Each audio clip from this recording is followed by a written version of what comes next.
Hello friends. So this is a UPSC CDS question. ठीक है, 2026 का ही क्वेश्चन है। क्या दिया हुआ है? 1/x 1/p plus 1/q।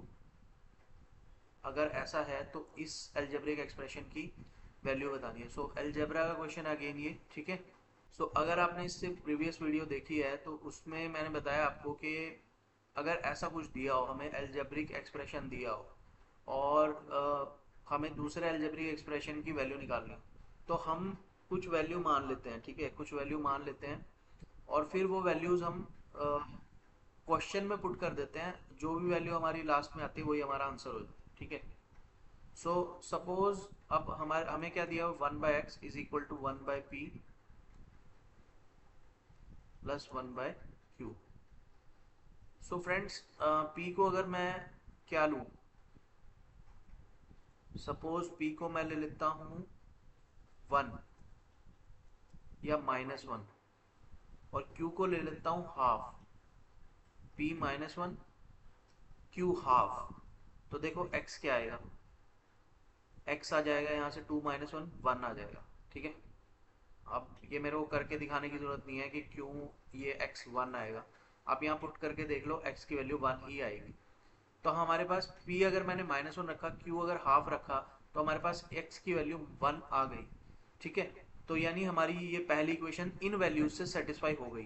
ठीक है, इसका मतलब सेटिस्फाई होगी, इसका मतलब ये वैल्यूज हम यहाँ जो क्वेश्चन है हमारा, जो एल्जेब्रिक एक्सप्रेशन हमें ढूंढना है, उसमें अगर पुट करेंगे तो वही हमारा आंसर हो जाएगा। ठीक है, सो p -1 इस एक्सप्रेशन में रखो, -1 into Q half divide by P square. अच्छा, एक और चीज मेरे को पहले ये बताना था। देखो नीचे P square minus Q square है। अगर P square minus Q square है तभी मैंने वैल्यूज जो है इक्वल नहीं ली। इक्वल लोगे तो ये जीरो हो जाएगा, जीरो हो जाएगा तो फिर क्वेश्चन नहीं बन पाएगा। ठीक है, इसलिए p और q की वैल्यू इक्वल नहीं हो सकती, इसीलिए मैंने p को -1 लिया और q को हाफ लिया। ठीक है, x और p की वैल्यू भी इक्वल नहीं हो सकती। अगर हो गई तो यहाँ जीरो आ जाएगा, x माइनस p वाले जो ये है ना, यहाँ पे जीरो आ जाएगा। x और q की वैल्यू भी इक्वल नहीं हो सकती, मतलब ये तीनों वैल्यूज इक्वल नहीं हो सकती किसी भी केस में। ठीक है, इसीलिए मैंने वैल्यूज कुछ ऐसी ली कि तीनों इक्वल भी ना हो और इक्वेशन भी सेटिस्फाई हो जाए। ठीक है, क्योंकि नीचे x माइनस पी है, यहाँ पे देखो यहाँ x माइनस पी है, यहाँ x माइनस क्यू है, यहाँ p minus Q, P square minus Q square है। तो जीरो नहीं बनाना हमें, नीचे जीरो बना दिया नीचे तो वो नॉट डिफाइंड हो जाएगा और हमारा क्वेश्चन नहीं बन पाएगा। इसलिए वैल्यूज एक अलग अलग इस तरीके से रखनी है कि अलग अलग हो तीनों वैल्यूज।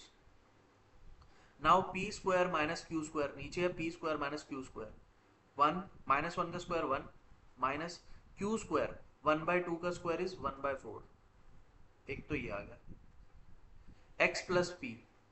p है, देखो p है -1, x है +1, तो x प्लस पी लिखा हुआ है यहाँ पे, x प्लस पी। ये जीरो हो जाएगा तो नीचे कुछ देखने की जरूरत है नहीं। ठीक है, नीचे कुछ देखने की जरूरत है, ये पूरी टर्म हमारी जीरो हो गई। अगला देखो, minus x plus Q, x कितना है 1 प्लस क्यू कितना है half divide bye x minus Q. X है 1 अगेन और क्यू है क्यू है हाफ, तो एक्स माइनस क्यू क्या हो जाएगा, 1 माइनस हाफ। तो ये आएगा हमारे पास। सो यहाँ से क्या आया, equal to 1 into -1 into half is minus half divide by 1 minus 1/4। एक में से 1/4 गए तो कितना बचा, 3/4। और अंदर क्या है, zero minus 1 plus 1/2 is 3/2 divide by 1 minus half is half. ठीक है, अब देखो कैसे होएगा। देखो ये माइनस है, यहाँ पे भी बाहर माइनस है, या थोड़ा सा इसको और सिंप्लीफाई कर लेते हैं। 2 से 2 कैंसिल हो गया। ठीक है, तो यहाँ क्या बचा अंदर, और ये नीचे यहाँ है 1/2 डिवाइड बाय 3/4, तो ये उल्टा हो जाएगा ऊपर जाके, माइनस हाफ इंटू 3/4 का क्या बच जाएगा, 4/3 इंटू यहाँ पे क्या था अंदर, -3 बचा था। ठीक है, 2 से 2 कैंसिल हुआ था, -3 बचा था। अब देखो माइनस माइनस प्लस हो गया, 3 से 3 कैंसिल हो गया, 2 से ये 4 किस पे चला जाएगा, 2 पे, तो हमारी क्या वैल्यू आएगी बाद में, 2। सो हमारा आंसर है ऑप्शन डी। Thank you.